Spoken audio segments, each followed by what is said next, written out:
Mesdames et messieurs, à toutes et à tous, ce fut un immense plaisir de vous retrouver sur cette émission intitulée Réussir son bac. Et pour ce troisième numéro, on a l'honneur et le privilège d'accueillir M. Ibrahim Diallo. Bonjour, professeur. Bonjour, M. Ndiaye. M. Diallo, il est professeur d'histoire et de géographie au lycée Maba Houba de Nioro. Avec lui, aujourd'hui, nous allons parler de l'Afrique et de la mondialisation. Oui, n'est-ce pas? C'est ça la thématique de notre jour.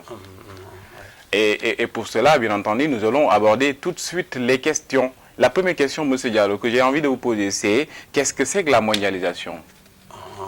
Permettez-moi d'abord de vous remercier, M. Ndiaye, Oui. et de dire que de vous encourager dans cette initiative, une initiative vraiment salutaire pour les élèves dans ce contexte de pandémie du Covid-19. Revenons à notre sujet, la mondialisation et l'Afrique. C'est également un thème d'actualité parce qu'avec ce coronavirus, on s'est rendu compte que est-ce que l'Afrique a sa place dans cette mondialisation? Avec ce coronavirus, on se pose des questions. Est-ce qu'il y aura après coronavirus? Bien entendu, qu'appelle-t-on mondialisation? La mondialisation n'est rien d'autre qu'une interdépendance. La mondialisation n'est rien d'autre qu'une intégration des économies mondiales.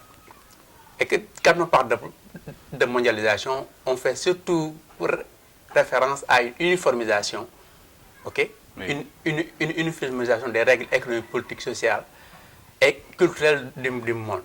C'est ça un peu la définition transversale de la mondialisation. Tout à fait. Et aujourd'hui, la thématique, le sujet de notre jour nous parle de l'Afrique et de la mondialisation. Et l'autre question, c'est la place de l'Afrique dans cette mondialisation-là. Bien. Pour revenir à la place de l'Afrique, peut-être on peut revenir sur un peu les causes de cette mondialisation. Oui. Comment elle se manifeste, cette mondialisation, et quelles sont les conséquences. Et là, on pourra, et la manifestation. Oui, et là, on pourra faire un parallélisme. Oui. À l'Afrique, bien entendu. Oui. Si on commence par rapport aux causes, pour parler de causes causantes, comme disent les philosophes, on va dire les causes sont liées un peu d'abord à la révolution des moyens de communication. On s'est rendu compte que maintenant, on est dans un monde où les informations circulent à temps réel. On est dans un monde où il y a une interconnexion. On est dans un monde où on a comme l'impression que le monde est si loin, mais si proche. Tout à fait. OK? Un village planétaire. On est dans un village planétaire. Merci. Et ce village planétaire, c'est ce que Senghor appelait, lui, le rendez-vous donné et du recevoir, en parlant surtout de la civilisation de l'universel ou de la civilisation universelle. Donc, on a donc la révolution des moyens de communication, on a également les migrations nationales, les internationales des moyens, qui ont fait qu'on parle maintenant des citoyens du monde. Et on a également la mobilité du capital. Maintenant, l'argent circule à temps réel également, comme les informations circulent à temps réel. Donc voilà 3 facteurs qui peuvent expliquer cette mondialisation qui ne date pas des années 2000, hein, même s'il est visible à partir des années après 90, après la chute du mur de Berlin. Beaucoup pensent que la mondialisation date des années 90, mais la mondialisation date de la révolution industrielle. Parce que c'est depuis la révolution industrielle qu'on a commencé à uniformiser les techniques. Rappelez-vous de la spécialisation des scientifiques. Donc la mondialisation ne date pas d'aujourd'hui, mais elle est plus visible aujourd'hui parce qu'elle était masquée par cette bipolarisation du monde entre l'Est et l'Ouest. Les deux blocs. Entre les deux blocs. Mais elle est devenue plus visible après l'unipolarisation du monde. C'est pourquoi d'ailleurs, certains anti-capitalistes définissent d'ailleurs la mondialisation comme le stade suprême du capitalisme. Parce qu'ils voient à la mondialisation une continuation du capitalisme sous une autre forme. Le néolibéralisme est un peu lié à cette mondialisation. Tout à fait. Donc voilà un peu les causes qui expliquent le fait que maintenant on est dans un village planétaire. OK? Et ce village planétaire-là, c'est un village dans lequel il y a des gens qui sont au centre et il y a des gens qui sont à la périphérie. Et pourquoi comparer le monde en village? Parce qu'en ville, tout le monde ne se connaît pas. Alors que dans les villages, tout le monde se connaît. Oui, tout à fait. Et c'est ça qui explique, ceci qui explique cela. OK? Et ça va nous permettre, bien entendu, de faire un peu une transition pour parler comment se manifeste cette mondialisation-là. Bien. Cette mondialisation se manifeste à travers les États d'abord. Les États qu'on peut classer en 2 types d'États, les centres et les périphéries. On a naturellement plusieurs centres et plusieurs périphéries. On va un peu revenir en première pour parler des centres. Les centres, c'est la triade surtout. C'est l'Union européenne, c'est les États-Unis, le Canada et c'est le Japon. OK? Et autour de cette triade gravitent des pays qu'on appelle les pays des centres. Et la périphérie également, on en a au moins 3. On a une périphérie intégrée, c'est les nouveaux pays industrialisés, c'est les pays émergents. On a la périphérie exploitée qu'on appelle les pétrodollars. Et enfin, on a la périphérie marginalisée. Là, on trouve les pays les moins avancés, les pays pauvres très endettés, comme le Sénégal. OK? Voilà donc un peu. Si on parle des États également, on va parler des bourses de valeur. Les bourses de valeur sont un moyen qui permet de lire la mondialisation. Les bourses de valeur permettent de se sentir dans cette mondialisation. Parce qu'on a une interconnexion de ces bourses. Les prix des matières premières sont fixés à la bourse de Chicago. Le cours du pétrole, on en parle à Wall Street, on en parle à Kabushito au Japon, mais également à Francfort. Il y a également à côté de ces bourses et de ces États, on a ce qu'on appelle les firmes multinationales. Les multinationales d'une manière globale. Oui. Et ces multinationales, on peut citer plusieurs. Hein. Oui. On peut citer les Toyota, les Coca-Cola. Et là également, peut-être si on revient sur l'Afrique, on va voir que parmi ces multinationales et ces bourses-là, on ne trouve pas l'Afrique. Comment ces multinationales inondent l'Afrique? Très bien, très bien. Oui. Comment ces multinationales inondent l'Afrique et que les Africains restent les bras croisés en pensant que c'est la mondialisation. Donc, on ne peut pas arrêter la mer avec ses bras, il faut laisser les autres venir. Oui. OK? Là également, c'est un problème. Auquel on va revenir dans le deuxième chapitre, si on parle de l'Afrique et de la mondialisation. Tout à fait. Et ça va nous permettre un peu d'arriver aux conséquences. Quelles sont les conséquences de cette mondialisation? Bien, les conséquences, on peut en parler sous deux volets d'abord. Oui. Il y a les conséquences positives, qui sont minimes par rapport aux conséquences négatives. C'est le fait que maintenant, on a une augmentation des richesses, une multiplication des initiatives. Et il y a également un phénomène qui est de plus en plus en vogue, c'est le phénomène de self-made man. Et ça, c'est la mondialisation c'est l'œuvre de la mondialisation, hein. Qu'on le veuille ou non, qu'on soit altermondialiste ou bien mondialiste. Si aujourd'hui on a des self-made men, c'est quoi un self-made man? C'est quelqu'un qui est parti du néant pour devenir très riche. Tout à fait. De zéro à héros. De zéro à héros, très bien, comme vous dites, de zéro à héros. Et ce qu'on veut dire self-made man est devenu une réalité grâce à la mondialisation. Oui. OK? Et là, c'est ce self-made-là qui fait que maintenant, on est dans cette mondialisation-là, qui fait que même nous, on peut aspirer demain à être des pays développés. Tout à fait. Et maintenant, côté négatif, on va surtout insister sur la dépendance. Sur la dépendance. On a des pays des centres, 80% des richesses mondiales entre les mains de 20% de la population. Et 80% de la population qui a entre ses mains que 20% des richesses mondiales. Et cette inégalité fait que on est dans un monde aux inégalités sociales énormes. Et là, ça pose problème. Okay? Donc, conséquences positives, mais également conséquences négatives. Si on met dans la balance, c'est surtout les conséquences négatives qui vont peser davantage. Ça, il faut le dire. Hein? Pour le regretter, surtout pour nous, Africains. D'accord. Et ça va me permettre un peu de faire la transition. Je rappelle que, à mes élèves qui vous êtes en train de nous écouter ou suivre, nous sommes dans Xewelgui TV, ce partenariat Jeunesse Consciente et Xewelgui TV pour vous donner, bien entendu, cette émission intitulée Réussir son bac. Et aujourd'hui, on a l'honneur d'accueillir M. Ba. M. Ba, professeur d'histoire-géographie au lycée Maba Diakhou Ba de Nioro. Et M. Ba, professeur, aujourd'hui, M. Diallo, oui, M. Diallo, excusez-moi.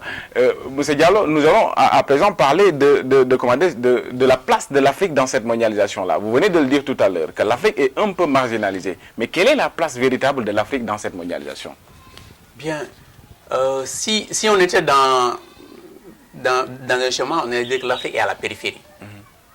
Ça veut dire quoi? Ça veut dire que l'Afrique est marginalisée dans cette mondialisation. Ça veut dire qu'au lieu d'être des acteurs de cette mondialisation, les acteurs sont des consommateurs de cette mondialisation.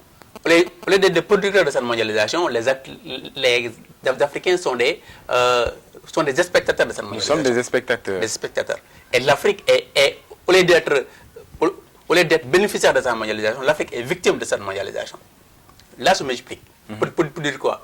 On dit c'est la mondialisation, il faut ouvrir les frontières. Oui. Mais avant d'ouvrir les frontières, il faut d'abord créer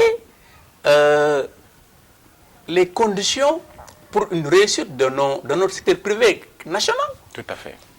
Mais on ne peut pas laisser nos pauvres paysans-là être en concurrence directe avec les fermiers américains qui ont leur bac plus 6, qui ont des subventions de l'État, qui ont été encadrés par l'État.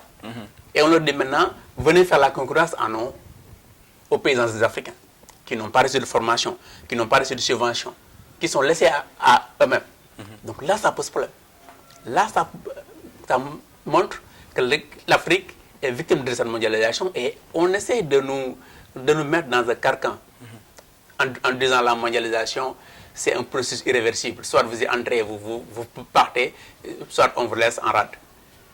Mais il faudrait qu'on puisse oser dire non. Dire non à ce type de mondialisation. On veut certes la mondialisation. Et professeur, j'ai envie de vous poser cette question-là. Et quel est ce problème? Pourquoi on est arrivé à ce point-là? Le problème fondamental, le nodal, c'est par rapport à un complexe d'infériorité que l'Africain a par rapport à l'Occident. Les Africains ou bien nos dirigeants? Là, il y a une nuance. Mais les dirigeants, ils représentent le peuple. Oui. Parfois, on a beau tirer sur eux, mais on a que les dirigeants que nous méritons. Moi, parfois, j'ai envie de tirer sur le peuple. À boulet rouge, je dirais. Sur le peuple et non sur nos dirigeants. Parce qu'on a que les dirigeants que nous méritons. Les dirigeants ne sont pas sortis du néant pour devenir président. Ils sont sortis de la société africaine, de la société sénégalaise. Tout à fait. Et comme disait l'autre, il n'y a pas de voleur sans receleur. Il n'y a pas de dirigeant corrompu sans peuple corrompu. Donc il faudrait qu'on puisse changer de paradigme, qu'on puisse mettre en place les conditions pour avoir des dirigeants, un leadership à la hauteur pour dire non. Quand par exemple j'entends l'hypocrite, le président Macron parler de « je vais tout faire pour aider à l'annulation de la dette africaine ». Bon, je ne vais pas rire sur le corps, mais ça me fait mal. Et ce sont les présidents africains, par exemple Macky Sall et d'autres gens qui l'ont demandé. Mais parce qu'en économie, terme simple, on dit qu'il n'y a pas d'annulation sans condition. Le jour où on va annuler notre dette, on va donner de nos eaux ou bien on va donner de nos terres. Et là, c'est un problème. L'autre problème, c'est que... Pourquoi je dis c'est hypocrite? Parce que tout simplement, la France, les réserves de change de l'Afrique, du Sénégal, qui sont en France, font presque le double de la dette. Si on nous réattribuait... Avec le CFA, 50-50. 50-50, très bien, très bien.